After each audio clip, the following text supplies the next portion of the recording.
আসসালামু আলাইকুম। সবাইকে পবিত্র রমজানুল মোবারকের শুভেচ্ছা। দেখেন এখানে একটা দ্বীপ, আল্লাহর কি নিয়ামত। অনবরত পানি উঠতেই আছে, দিনরাত 24 ঘন্টা, তারপরেও যেন কোনো কমতি নেই পানির। এই যে সবুজ শ্যামল মাঠ, চারিদিকে ফসল রোপণ করা হয়েছে। কি সুন্দর দৃশ্য, দেখলেই যেন মনটা ভরে যায়। কি অপরূপ সবুজ শ্যামল ভরা মাঠ, চারিদিকে সবুজ আর সবুজ। একদিন এই সবুজ ফসল সোনালী ফসলে রূপান্তরিত হবে এবং কৃষকের মুখে হাসির কারণ হবে এই ফসলটুকু। এটা আল্লাহ পাকের নিয়ামত। আল্লাহ পাকের অসীম নিয়ামত ছাড়া কখনোই এটা সম্ভব না।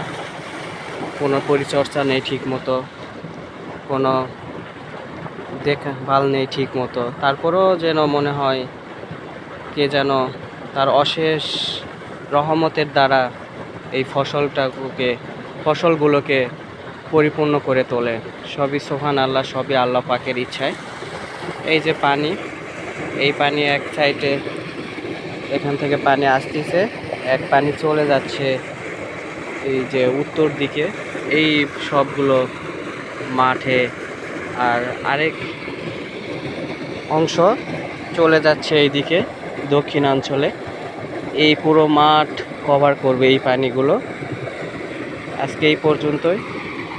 সবাই ভালো থাকবেন এবং নিজ নিজ অবস্থান থেকে ভালো থাকার চেষ্টা করবেন। ইনশাআল্লাহ আল্লাহ পাক আমাদেরকে পবিত্র রমজানের উসিলা করে সকলকে ক্ষমা করবেন। আসসালামু আলাইকুম।